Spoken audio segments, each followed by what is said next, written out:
Hello, welcome to the knitting project. I am going to get rid of that because that's just annoying. There we go. I have been asked to give a little tour, I think, of my spinning wheel. So ignore the arm, that's got an overhead camera so that I can sort of see, you can see what I'm doing from above as well. So I don't know whether this will end up with me talking to you like this and showing you, or whether this will end up as a voiceover on top of that. So we'll see in editing which one I go with. So this is the Nano 6.1, sorry, spinning wheel. It's got bobbins that comes with it, and it's an electric wheel. I love it. I find it's really easy to use. So I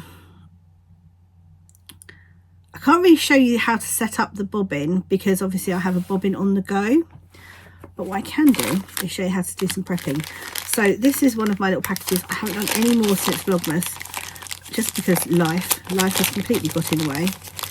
But let's open a little package. Let's see what we've got next. Ooh, look. Right, so this is a little mini braid. I'll move this off to one side just for a moment so that I can prep, hopefully underneath this. Are my hands in the right place? Yes, they are. So I'm going to show you how I prep one of these little braids. So this is it. So what I do is I pull it apart lengthways in two sections, probably more sections than the first pull because it sort of naturally comes apart into sections. You don't have to do this, but I find it's very difficult to spin from a braid like this if you don't. So this one, will it come apart again? I think it probably will. And then what I do is I pull it slightly. So it's called pre-drafting. And I do a pre-draft on most of mine.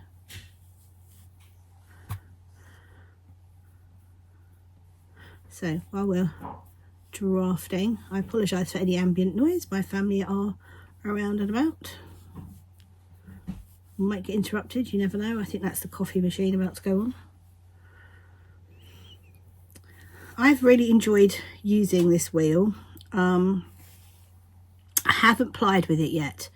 Once I ply with it, I'll do a part 2 of this. But I think everybody's got a default way that they spin, and I use a long backward draw for spinning. I'm not quite sure what that makes me, other than probably strange, because everything else I do seems to be. You just have to see the way I crochet.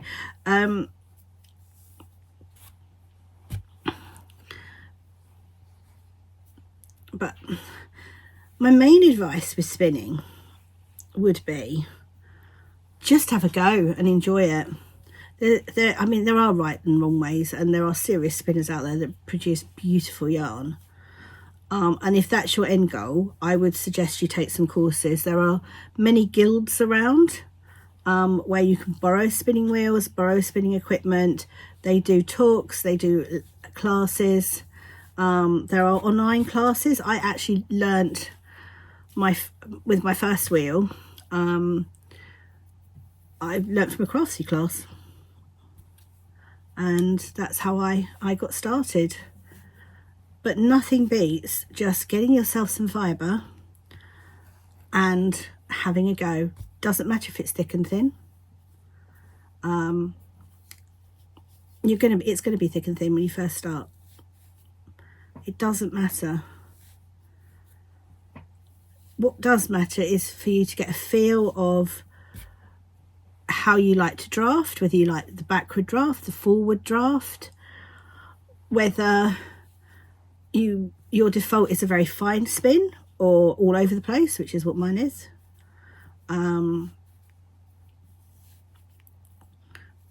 to get a feel of how the yarn feeds onto your bobbin. So the idea isn't you don't play tug of war with it. The idea is that you gently feed it on, but it has a little bit of grip and it yells at you to kind of, so it's got a little bit of grip, so it's pulled slightly against you, so it pulls it on, but it's not supposed to be a tug of war. So bear with me, I'm nearly there with the drafting. I'll just give you a quick tour of the parts and what they do, and I think that might be quite useful. Let me just get this. This is a lot of spinning. There's a lot in that. So I'll show you what this looks like pre-drafted in a moment. Oh, that was a bad one. It didn't really come off very well. So it's gone from slightly matted, for want of a better word, to all light and fluffy, which will make life easier when it comes to spinning. So there are different techniques you can use for colour management, but we're not going to worry about that in this video. So there we go, it's all gone all light and fluffy now. Right, so let's grab you back, make sure you're back in shot. Yes, you are. So the bit at the back here, this string, if I put you down a little bit, this string here, that's your break, and that is what you adjust for how much it pulls to go on the bobbin. So this string here is what you adjust, and it's literally micro can make a difference. And it goes up over your bobbin here, and that's called your break, and that's what puts your yarn onto your bobbin. This is the speed for how quickly you're going to spin. I think I go at about between 2 and 3 when I'm doing it. I have it quite slow at the moment because I'm getting used to it. And then the band at the front here, this one, which I can't really see, I suppose you can see it through there, that's your drive band, so that's what makes it spin. You've also got your hooks. So these hooks, for a start off, should face outwards.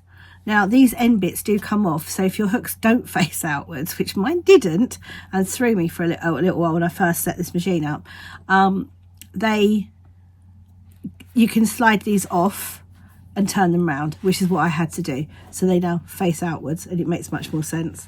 And it feeds into here, which is what you use your, so if I actually unthread it, it's probably going to be the easiest way to do this. This is called an orifice hook, and it goes, you go round one of your hooks, round your other hook, put this through the orifice, so it's coming out there, can you see that? And then you put your yarn through there and put it out. I've got the little plastic part you put in to make the orifice narrower, but if you want to spin thicker yarn, you can just take that off. You don't have to have that on. It's more of a guide so you're not spinning too thickly. I may have to take that off when I am plying, because I think my yarn will be a bit too thick to go through it. Here we've got the S twist and the Z twist button. I tend to spin Z, which is why it's on the Z, and ply S. Doesn't really matter an awful lot. I mean, it does in as far as if you become a very advanced spinner, there are different methods you can use which require S and Z. But what does matter is whichever one you use, you should use the opposite one to ply, otherwise you'll untwist your yarn. So I'm spinning Z, I'll ply S, so that's on the Z. So also, if you've got, see there, your little break's got a little spring on it as well, so you're putting against that spring on your break. Okay, so we will see if we can have a bit of a spin. Again, let's just see that's yes, it is.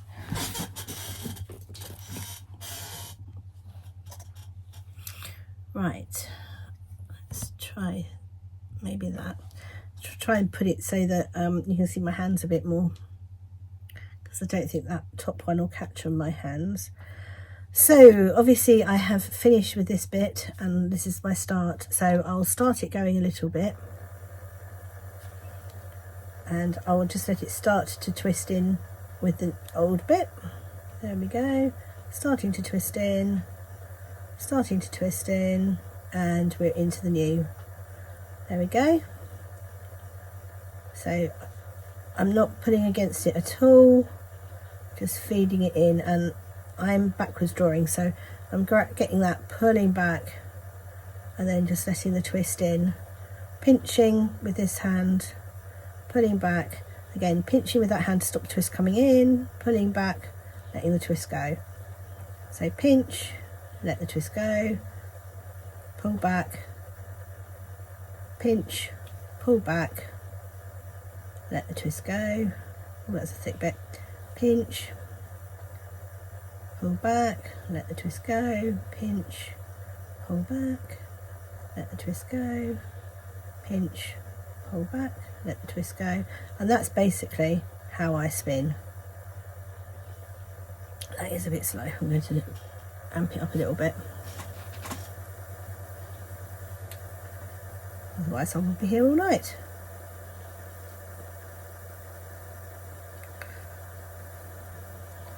So I'm coming towards the end of this one in a minute, so I'll need to grab another one. And I can do that in one of two ways. I'll show you one this time and then I'll show you how I do it a different way with the next one. So this time my pile is actually quite far away, so I'll get to there, I'll hold it, turn it off, grab my new one, put it against like I did a minute ago, so they mix, the fibres mix, and let the twist go, and it twists in. Turn it back on. There we go. Not the best join. It's quite a fluffy join, and off we go. However, with the next one, I know I'm going to come towards the end. I've got my bit of fluff close to me.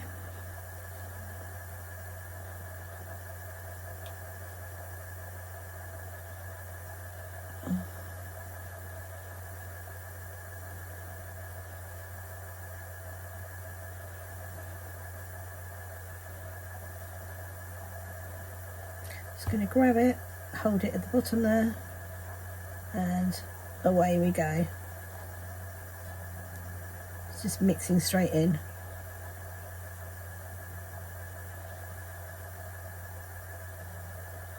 I have to say, I've just heard a dog bark and it sounds like she's a long way away, so I think Zelda's jumped the gate.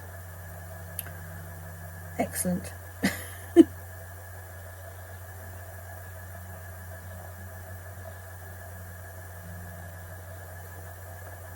Fabulous.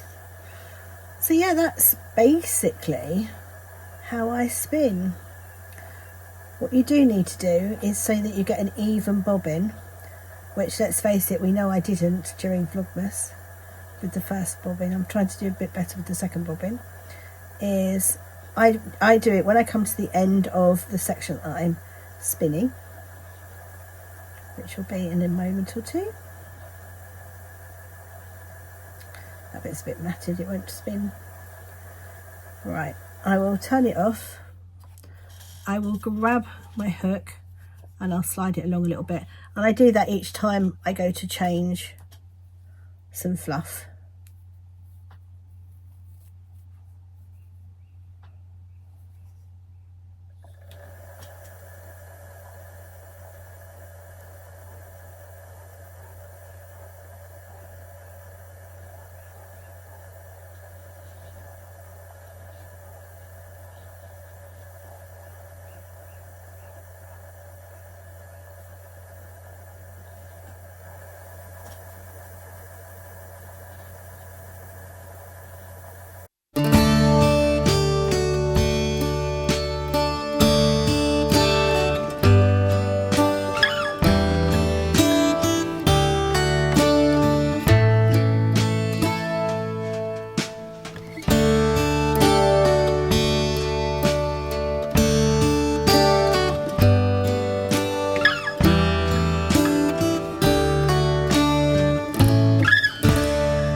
fine. That one works.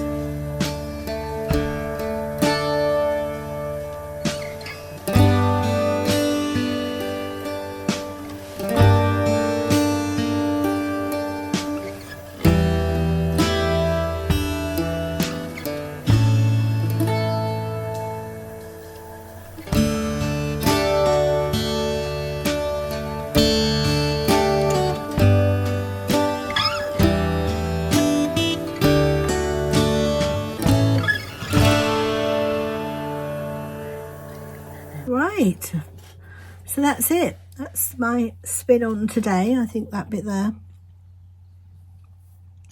I've really enjoyed that. Thank you for pushing me to do a video.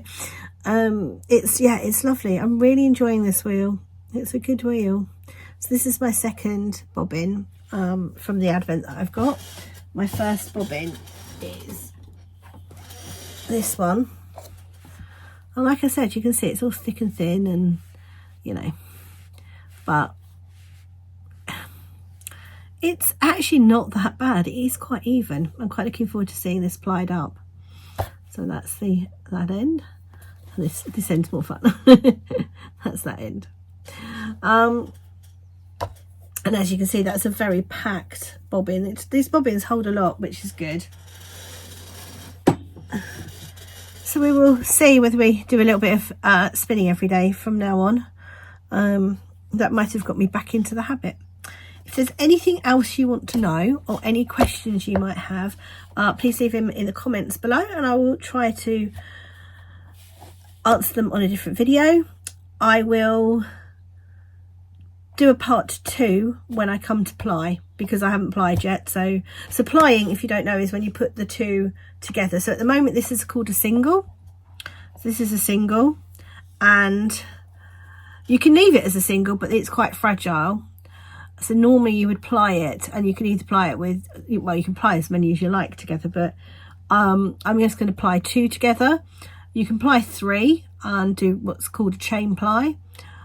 But I'm just going to ply the 2 singles together, possibly with each other, maybe not. I might ply these with I might do a plain bat, and ply these with a plain one each, so then I get double the yarn. So we'll see what we're going to do. Haven't made the decision on that yet. I need to find some plainer fibre, which I know I've got, to spin with, or of course I'm going to Waltham Abbey at the weekend and I could always buy some. Oh dear, like I need more fibre. But yes, so that's it. As I said, any questions, leave comments below. And let me show, do you know what, shall I put you back on me for a minute? There we go. Yeah, any questions, please do leave them below and I will try to answer them in a different video. And as I said, part 2 hopefully will be me plying. We will see, and hopefully you'll see some progress on this in the podcast from time to time.